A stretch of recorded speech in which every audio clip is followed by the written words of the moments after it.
Vamos a la palabra para este día y en sentido de pregunta quiero formular el título para esta hora. ¿Quién vive en tu casa?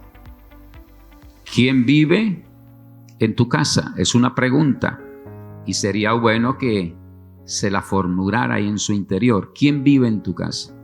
Cuando miramos el hogar, miramos la familia, desde luego sabemos que está constituida por un padre, por una madre, por unos hijos. De esa forma queda constituida un núcleo familiar, ¿sí? Y dentro de esa casa física viven estas clases de personas, papá, mamá, hermanos. Pero vemos que en otras casas mucho más numerosas podemos encontrar la abuela, podemos encontrar al tío, podemos encontrar al primo y mucho más amigos que muchas veces viven con uno. Entonces, viéndolo así, el evangelista Mateo hace una analogía de esto, de la casa, pero en esta analogía que está haciendo el evangelista Mateo, lo hace con la casa individual que cada uno somos para la presencia del Señor. Y en el Evangelio de Mateo, por favor, capítulo 12, versículo 43. Mateo capítulo 12, versículo 43, dice de la siguiente forma. Leo la palabra en el nombre del Padre, del Hijo y por la bendición de su Santo Espíritu. Cuando un espíritu maligno sale de una persona, va por lugares áridos, buscando descanso sin encontrarlo. Entonces dice: volveré a la casa donde salí. Cuando llega, la encuentra desocupada, barrida y arreglada. Luego va y trae a otros 7 espíritus más malvados que él y entran a vivir allí. Así que el estado postrero de aquella persona resulta peor que el primero. Así le pasará también a esta generación malvada. Padre, agradecerte una vez más por el privilegio y la honra que me das en esta preciosa mañana de poder hablar, Señor, de tu palabra. Hemos leído una porción de ella y espero, Señor, que tu Santo Espíritu sea el que nos reargulla toda verdad a través de tu palabra. Llévate toda la gloria y toda la honra es para ti, Señor, en esta hora, en el nombre precioso de tu Hijo amado Jesús. Amén y amén. La palabra apostólica que acabo de recitar tiene un contexto, porque es importante que no se quede con la lectura básica, los versículos que posiblemente el predicador o el orador lee, sino irse un poco más allá para mirar el por qué se estaba hablando de esa forma y tener una mejor realidad, ¿sí?, de lo que dice el escritor. Cuando usted lee, va a notificar que el texto, mirando el contexto del texto, nos habla de Jesús. Y dice la historia que a Jesús le llevaron a un endemoniado que estaba ciego y que estaba mudo. Pero dice que Jesús que lo sanó, como usualmente Jesús lo hacía. Y pudo ver y pudo hablar esta persona que estaba con estas anomalías en su cuerpo físico. Entonces vemos que la gente, dice la escritura en el contexto del texto, dice que la gente quedó atónica, asombrada por lo que estaban viendo en este hombre llamado Jesús. Y decían: ¿no será este el hijo de David? Y lo hacían en un sentido de pregunta, porque el acontecimiento era grande, era un endemoniado la persona, necesitaba ser liberada, pero también era una persona que estaba en este ámbito de ceguera y estaba mudo. Claro que el acontecimiento retumba y el acontecimiento llega al corazón del conglomerado de personas que en su momento, me imagino, que estaban allí viendo lo que Jesús estaba haciendo. Pero al oír, dice la palabra, que al oír los fariseos, lo que estaba aconteciendo, dijeron: este no expulsa a los demonios sino por medio de Belzebú, príncipe de los demonios. Jesús conocía el corazón de esta clase de gente, como lo conoce igualmente también el corazón de cada uno de nosotros. Y esto daba para que Jesús entrara a hablar de esta forma, o el evangelista que está escribiendo entrar a hablar de esta forma. Hace alusión a esa casa espiritual que somos cada uno de nosotros y que muchas veces dejamos albergar lo que no se necesita. Los fariseos en su momento comenzaron a colocarle piedras de tropiezo, a criticar, a murmurar lo que estaba haciendo Jesús. Y Jesús desde luego le responde. Pero quise tomar estos versículos como para darle la plataforma a la enseñanza, cuando ya Jesús deja muy claro y habla muy específicamente y dice: cuando un espíritu maligno sale de una persona. Y ojo con lo que dice el versículo 40, va por lugares áridos buscando descanso sin encontrarlo. ¿Qué es un espíritu maligno? ¿Qué es un espíritu inmundo? Podría ser la pregunta. Y para comenzar, pues déjeme decirle que son esas autoridades espirituales cuya finalidad en el entorno de la vida, lo único que quieren es destruir o entorpecer la obra que el maestro ya ha comenzado en cada uno de nosotros, utilizando pues desde luego al ser humano como herramienta diabólica para hacer la fechoría o hacer lo que se necesita hacer. Por eso Mateo habla de una casa, y aquí la pregunta surge: ¿quién habita tu casa? ¿Quién vive en tu casa hoy? Lo hice como especie de analogía, pero no es en sí la casa física en la cual hoy habita con sus seres queridos, sino es a esa casa espiritual. Posiblemente has dejado albergar cosas, ¿sí?, que no van conforme al corazón de Dios. Los fariseos posiblemente dejaron albergar odios, contiendas, envidias, recelo por lo que Jesús estaba haciendo. Automáticamente dice Jesús: ya de antemano le conocía el corazón. Y ya de antemano el Señor nos conoce que habita en nuestras casas igualmente. Y la reflexión sería muy buena que usted se la hiciera hoy. ¿Quién vive en tu casa? Porque dependiendo de quién vive en tu casa, va a ser su vida. Dependiendo quién habita su casa espiritual, va a ser su realización como ser humano dentro de un conglomerado llamado mundo. Entonces, la pregunta allí es muy clara. Y el evangelista Juan, en el capítulo 10, por favor, Juan capítulo 10, versículo 10, lo deja ahí plasmado en este evangelio apostólico. Dice: el ladrón no viene sino ¿para qué? Para hurtar, matar y destruir. Pero yo he venido, ojo, pero yo he venido para que tengan vida y para que la tengan en abundancia. Hace la salvedad, hay un punto, pero no nos quita a qué ha venido el enemigo. Ahí está. El ladrón no viene sino para hurtar, matar y destruir.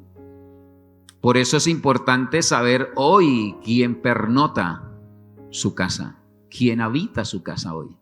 Su casa espiritual, desde luego.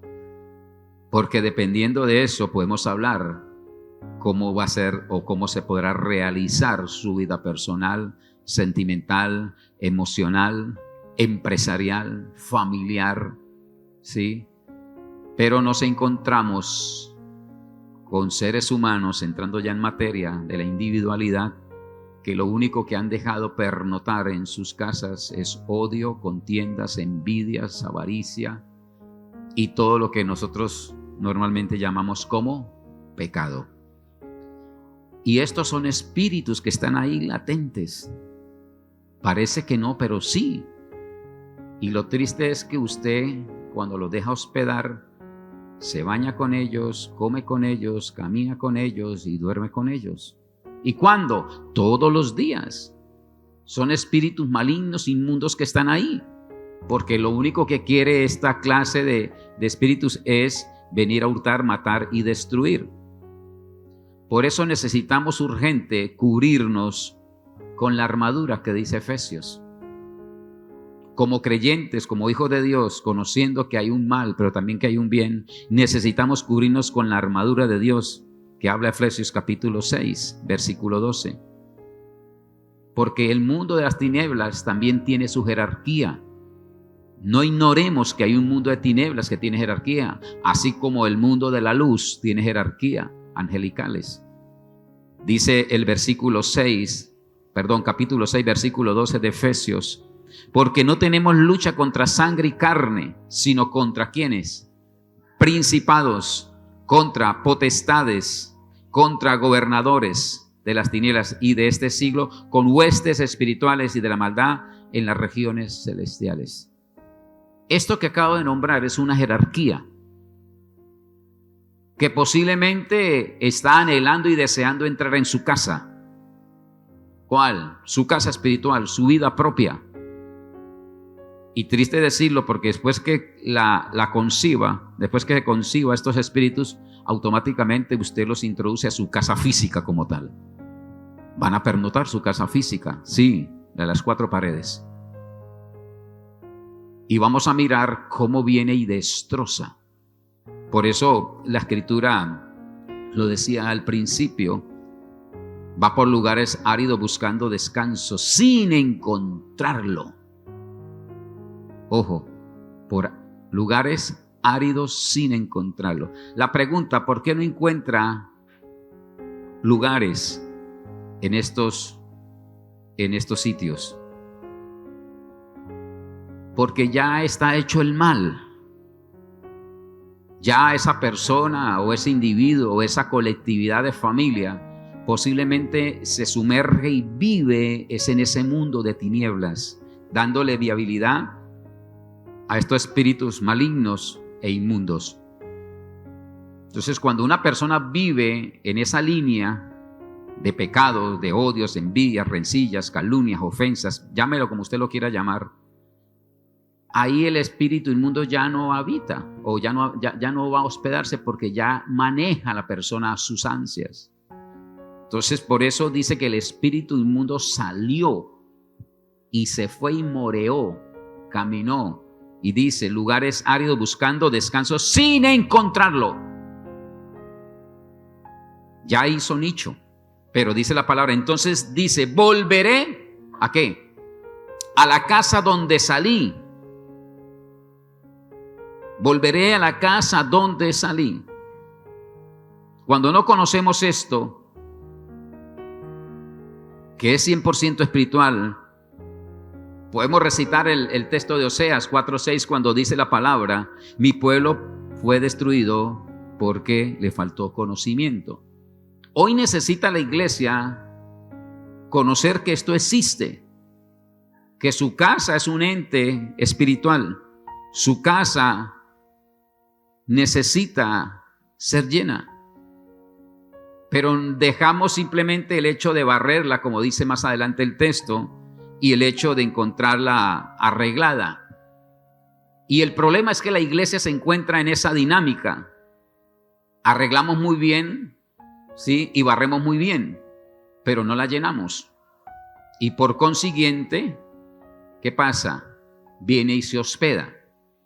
Porque es que en aquel que está en el mundo ya es un lugar árido, es un lugar que no tiene ahí descanso él. ¿A dónde cree que él puede descansar?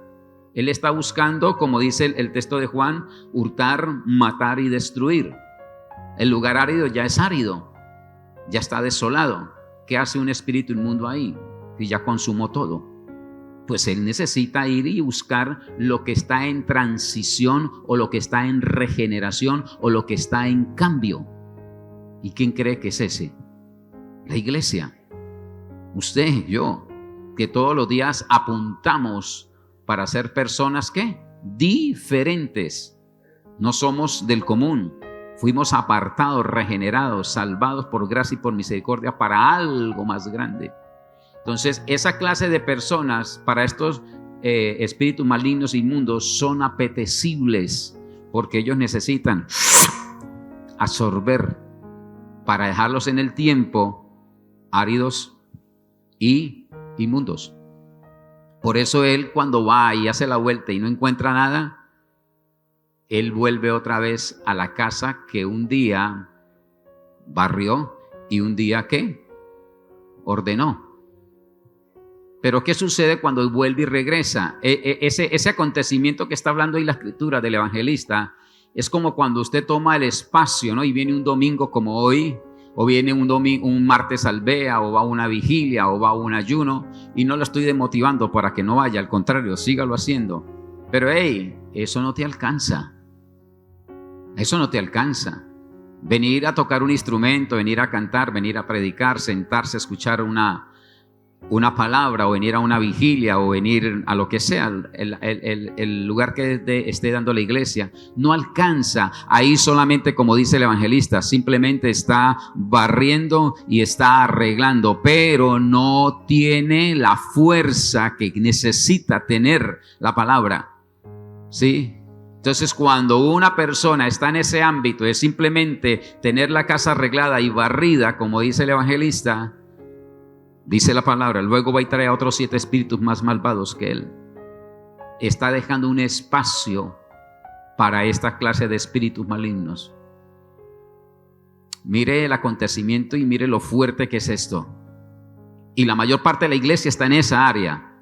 Le gusta barrer, ¿sí? Y le gusta arreglar. Vienen bien presentados a la iglesia, con buena loción, con buena pinta, ¿sí? No dejan de venir los domingos. Eso es lo que está diciendo el escritor. Hey, vienen arregladitos, vienen barriditos, limpios, pero no vienen llenos. Y cuando un ser humano está en esa dinámica, queriendo ser fariseo, no le alcanza. Y por eso, cuando él vuelve y da la vuelta y regresa y mira que esa casa está así, en esa condición de fariseo, dice que entra y se hospeda con 7 espíritus peores al que tenía. Entonces quiere decir que ahora son 8. Si uno te volvió la vida trizas, ¿cómo será ahora con 7 peores? En grosso modo está hablando la palabra de eso. Por eso muchos de nosotros tenemos una vida que no tiene una luz, una vida que no tiene una abundancia. Lo que decía el evangelista, ¿sí? Es una vida que muchas veces se torna desgraciada, una vida que se torna en oscuridad, una vida que se torna sin sabor, una vida que no tiene claridad, siempre haciendo lo mismo, reincidiendo en lo mismo, hablando lo mismo, pensando lo mismo y haciendo las mismas cosas por muchas décadas. Y somos cristianos, pero nos acostumbramos a tener la casa un poco barrida y un poco arreglada, pero no le damos el matiz que la palabra quiere que sea llena. Y al no llenarla, le damos el espacio de una forma contundente para que el enemigo venga y se hospede.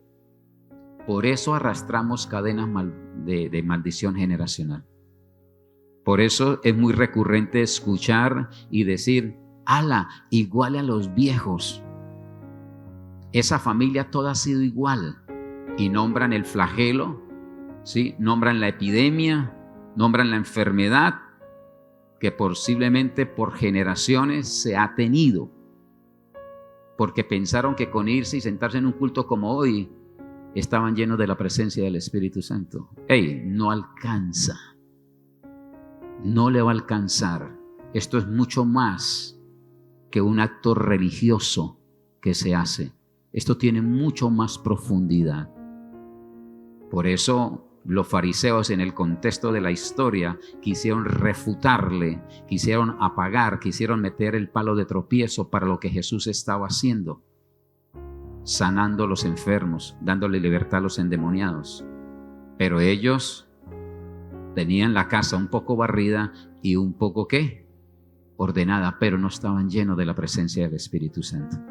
Y entran a refutar, entran a criticar, entran a señalar lo que el Espíritu de Dios estaba haciendo a través de Jesús.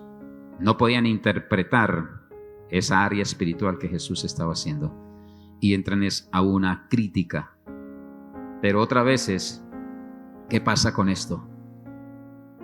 Necesitamos que la iglesia entre en materia de ser llena por el Espíritu Santo. Porque Santiago lo deja muy claro en su capítulo 4, versículo 17. Ella dice, la palabra dice, el que sabe hacer lo bueno y no lo hace, se le cuenta como pecado. Y la iglesia sabe que es estar llena del Espíritu Santo. La iglesia, para la iglesia, eso no es otra cosa de otro mundo. La iglesia sabe cómo estar lleno del Espíritu Santo. Pero la iglesia se quedó solamente con tener la casa barrida y tener la casa arreglada. Y de ahí no sale. Y por eso vamos a mirar muchas veces vidas individuales o colectivas de familia que están en un caos total. Porque le han dado espacio a la religiosidad y no a la espiritualidad que esto conlleva y que es muy fuerte. Entonces, ¿cómo puedo salir un espíritu inmundo de una vida? Sencillo, y usted lo sabe. Simplemente y llanamente con un arrepentimiento. No remordimiento, arrepentimiento. De las historias bíblicas que uno trae a memoria muchas veces es la de Nicodemo, y usted la conoce. Un hombre prestigioso del momento, ¿sí? No era cualquiera, era un erudito de la palabra, un conocedor de la ley, pero el Señor necesita recordarle a él que si no nace de nuevo, no podrá ver el reino de los cielos. Entonces, muchos estamos ahí como Nicodemo, ¿no? Religiosos a morir, pero no queremos ser llenos por el Espíritu Santo. Entonces, por eso dice la Escritura, y anda en lugares secos buscando reposo y no lo halla. No lo halla. Entonces, al no encontrarlo, ¿qué hace? Regresa a donde un día se habló muy bonito, se habitó en una iglesia como hoy, venía a los servicios. Entonces dije, por allí hay un lugar que está como un poco tibio. Vamos a ver si nos podemos hospedar ahí. Por eso dice la palabra Apocalipsis 3:15. ¿Eres qué? ¿Frío o eres caliente? Porque si eres tibio te vomito. Yo estoy a la puerta y llamo, 3:20 de Apocalipsis. Yo estoy a la puerta y llamo. Si tú me la abres, yo entraré contigo, me sentaré y cenaré contigo. Es una promesa de que Él quiere llenarnos, que Él quiere llenarnos todos los días.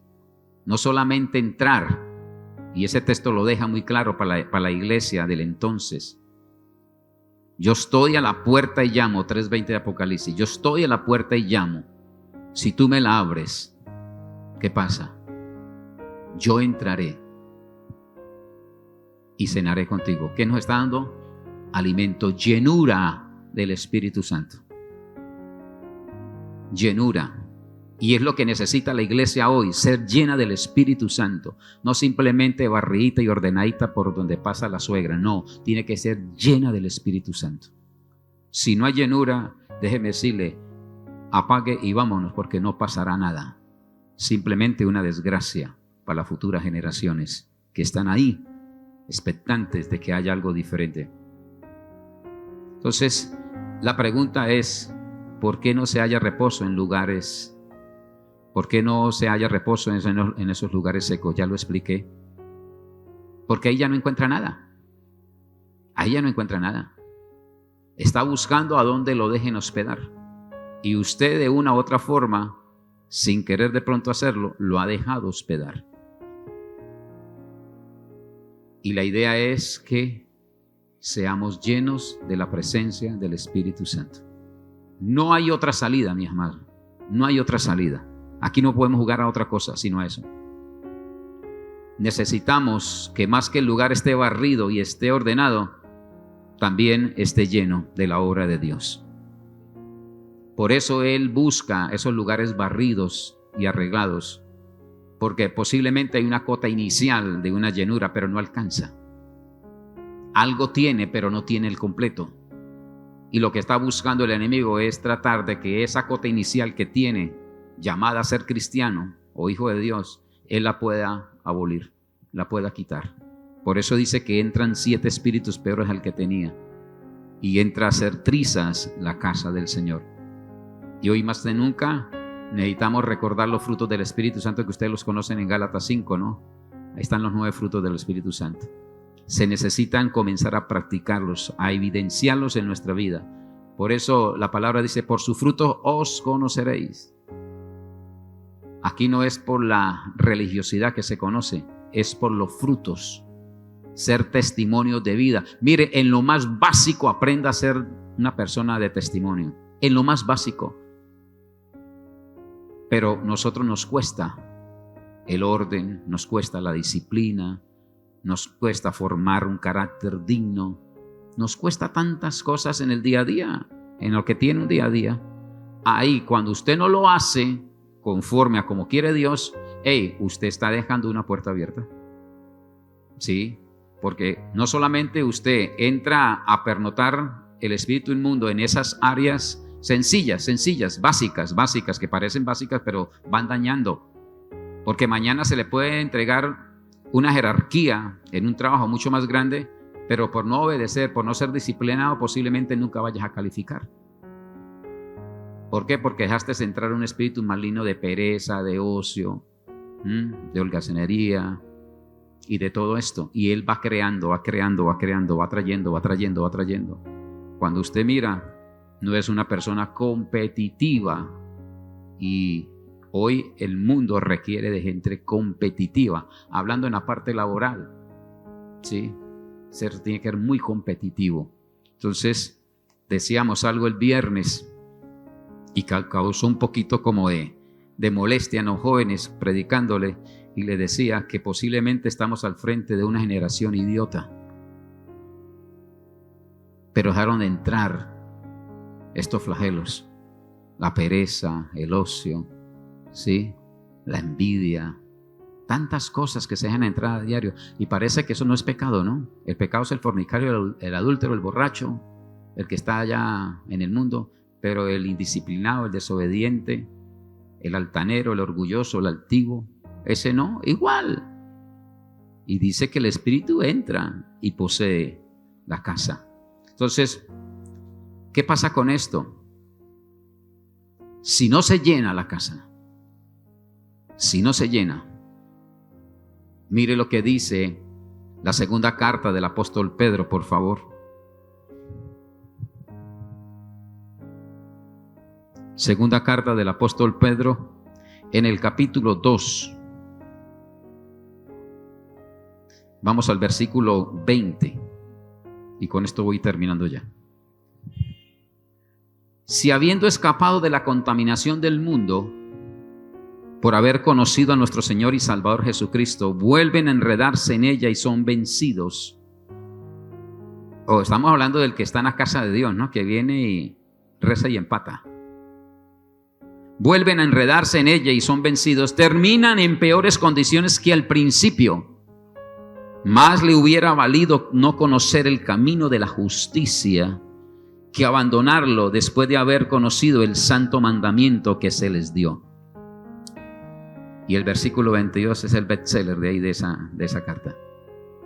En su caso ha sucedido lo que acertadamente afirman estos proverbios: el perro vuelve a su vómito y la puerca lavada a revolcarse en el lodo. Triste saber que tuve una casa para llenarla y no la llené. Simplemente le hacía un arreglito y simplemente la barría por aquí, pero nunca la llené. Y triste decirlo, porque terminamos como está hablando la segunda carta del apóstol Pedro. El perro vuelve a su vómito y la puerca lavada a revolcarse en el lodo. Más vale no haberme conocido. El enemigo no te va a decir, ¿usted conoce o no conoce al Señor? Él está mirando es la intención de su corazón. Él está mirando es que usted no le ha dado la prioridad número 1 al Espíritu para llenar tu casa. Y por eso la pregunta al inicio, ¿quién vive hoy en tu casa? ¿Quién vive? ¿La mentira? ¿El engaño? ¿El resentimiento? ¿El odio? ¿La venganza? ¿Quién vive hoy? ¿El orgullo? ¿La altivez? ¿La prepotencia? ¿Quién vive hoy en tu casa? Estoy nombrando algunas cosas que son muy palpables en algunos hogares. No solamente de papá y mamá y hermanos e hijos, sino en el hogar individual que somos cada uno de nosotros. Y cuando usted lo deja hospedar, se hace hábil para que entre también y se hospede en sus generaciones. Entonces ya no eres el funfuñón, ya no eres el odioso, sino que ahora sus hijos también lo son. Entonces pasamos a tener una generación no llena por el Espíritu, sino llena de espíritus malignos y malvados. Y esto se va transmitiendo de generación tras generación. Triste, pero es una realidad. Dice Mateo, por favor, capítulo 23. Vamos al evangelista. Mateo capítulo 23, versículo 27. Mire lo que dice aquí el Señor, que es un poco fuerte. Ay de ustedes, maestros de la ley, y fariseos hipócritas. Vuelve y le toca ya, ¿no? A los que decían, este es el que hace milagros, que son como sepulcros blanqueados, por fuera lucen hermosos, pero por dentro están llenos de hueso, de muerto y de podredumbre. Así también ustedes por fuera dan la impresión de ser justos, pero por dentro están llenos de hipocresía y de maldad. Esperemos que aquí no sea eso. Pero si usted está en esa tendencia de ser un sepulcro blanqueado, tenga mucho cuidado, porque está dando un espacio muy grande para que estos espíritus malignos hospeden su casa. Y no solo la suya individual, sino la suya colectiva. Se hospede en su esposa o en su esposo, se hospede en sus hijos, y mañana sea una generación desapartada de la gloria de Dios. Por eso Salomón en Eclesiastés lo deja muy claro, diciendo en el capítulo 12, versículo 1, acuérdate de tu Creador en los días de tu juventud, antes que lleguen los días malos y vengan los años en que digas, no encuentro en ellos placer alguno. No encuentro placer alguno. Aproveche la juventud. Aproveche los días que tiene. Aprovéchelos. Y deje que su casa sea llena del Espíritu Santo. Para que mañana, cuando ya no existas en esta faz de la tierra, Padre, tus hijos te puedan escribir un epitafio en tu tumba. Aquí se hace un hombre que no solamente arregló y barrió su casa, sino que la llenó con la presencia del Espíritu Santo. Y hoy soy parte de esa llenura. Que ellos lo puedan decir, mi casa se llenó de la presencia de Dios. Posiblemente no habían riquezas, pero había llenura del Espíritu Santo. Dejemos una generación marcada por la presencia del Espíritu Santo y no con religiosidades como los fariseos hipócritas y, como decía la Escritura, sepulcros blanqueados, que de esos ya hay muchos, y usted y yo necesitamos marcar una diferencia. Que seamos una familia, que seamos llenos del Espíritu Santo y que seamos testimonio para el mundo que necesita de una luz. Solamente lo puede hacer la presencia de Dios a través del Espíritu Santo. Colóquete en pie, por favor.